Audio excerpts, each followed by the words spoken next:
जय मसीह की एंड गुड मॉर्निंग। आज सुबह प्रभु का वचन हमारे लिए पहला कुरिन्थियों 3 अध्याय और उसका 3 आयत, 1 Corinthians चैप्टर 3 वर्स 3। यहाँ पर हम इस प्रकार पढ़ते हैं, क्योंकि अब तक शारीरिक हो, इसलिए कि जब तुम में डाह और झगड़ा है तो क्या तुम शारीरिक नहीं और क्या मनुष्य की रीति पर नहीं चलते हैं। यहाँ पर जो शब्दों पर आज हम लोग फोकस कर रहे हैं कि मनुष्यों की रीति पर चलने वाले लोग। पिछले कुछ दिनों से हम लोग प्रभु के साथ साथ चलने के बारे में हम लोग सीख रहे थे, मनन कर रहे थे।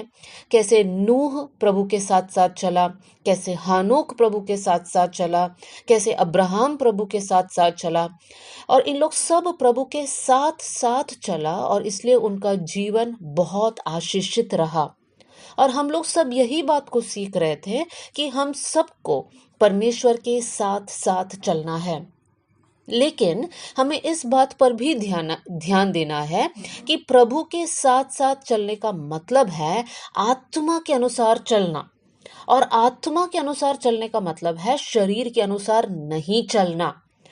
आज जो आयत हमने पढ़ा, यहाँ पर हम पढ़ रहे हैं, पौलुस कुरिन्थ की कलीसिया के लोगों से कहता है, क्या तुम्हारे बीच में डाह नहीं है?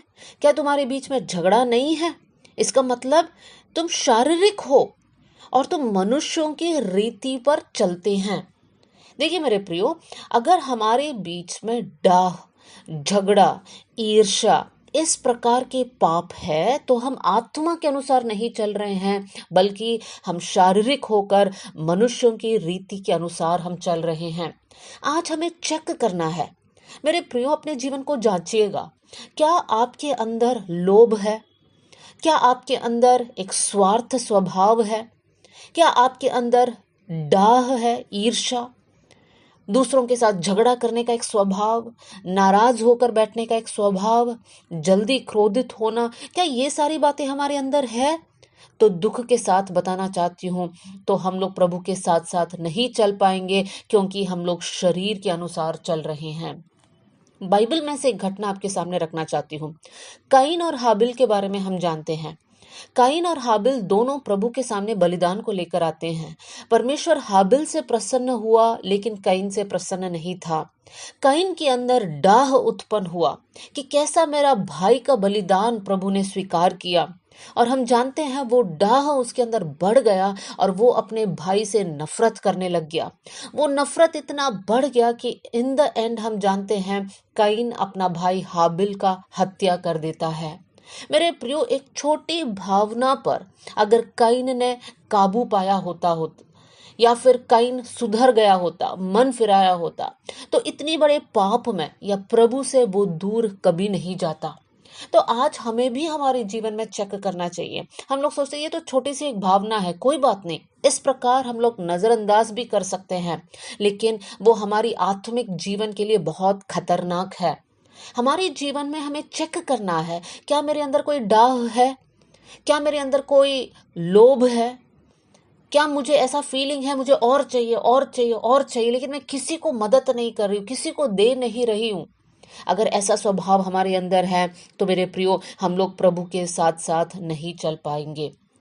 वचन में लिखा है कि जैसा यीशु चला वैसे ही हमको भी चलना है। मेरे प्रियो, आज होने पाए हम लोग यही दुआ करेंगे, प्रभु हमारा चाल चलन आपके सामने योग्य रहे। एक आयत को आपके सामने रखना चाहती हूँ, इफिसियों की पत्री 4 अध्याय 1 आयत। पौलुस कहता है इफिशियंस 4:1 में, इसलिए मैं जो प्रभु में बंदी हूँ तुमसे विनती करता हूँ कि जिस बुलाहट से तुम बुलाए गए थे उसके योग्य चाल चलो। परमेश्वर ने हम सबके जीवन में एक बुलाहट दिया है। हम सब ने उस बुलाहट को एक्सेप्ट किया है, हम प्रभु पर विश्वास किया है, उद्धार पाया है, हम प्रभु के साथ साथ चलने की कोशिश कर रहे हैं। तो इस बात का भी याद रखना है, उस बुलाहट के योग्य हमारा चाल चलन होना चाहिए। जैसा चाहे वैसे हम नहीं जी सकते हैं। बहुत सारे लोग प्रभु यीशु मसीह को नहीं देखा है या नहीं पहचाना है, उनके पास परमेश्वर का वचन नहीं है। लेकिन वो लोग जब हमारे जीवन को देखते हैं, हमारे चाल चलन को देखते हैं, वो लोग प्रभु यीशु मसीह का स्वभाव को हमारे जीवन से देखना चाहिए। तो आज से लेकर हम लोग यही दुआ करेंगे, प्रभु हम आपके साथ साथ चलना चाहते हैं, जो बुलाहट हमने पाया उसका योग्य चाल हम चलना चाहते हैं। आप हमारी मदद करना, हमारे अंदर से सारे पाप को दूर करना, कर कर हम लोग दुआ करेंगे। आइए हम लोग प्रार्थना करें। स्वर्गीय पिता, आज का वचन के लिए मैं धन्यवाद करती हूँ। प्रभु जी, हमारे अंदर जितने भी पाप है, जितने भी कलंक है, परमेश्वर पिता, एक एक पाप को हम कबूल करते हैं। प्रभु जी, आप हमें माफ कर देना। प्रभु जी, हमारे जीवन को और पवित्र करना। बहुत से वक्त हम स्वार्थी बन जाते हैं, हम लोभी बन गए। प्रभु जी, हमारे अंदर डाह है। प्रभु जी, हम कुछ लोगों से बात नहीं करते हैं, उनके साथ झगड़ा करते हैं। प्रभु जी, हमें माफ कर लीजिए प्रभु जी, और हम सबके साथ एक मन के साथ प्रभु जी प्रेम के साथ आगे बढ़ने वाले बन जाए। प्रभु, आपने हमारी प्रार्थना सुन ली, इसलिए धन्यवाद। आदर और महिमा आपको देते हुए यीशु के नाम से हम मांगते हैं, amen. God bless you all. जय मसीह की।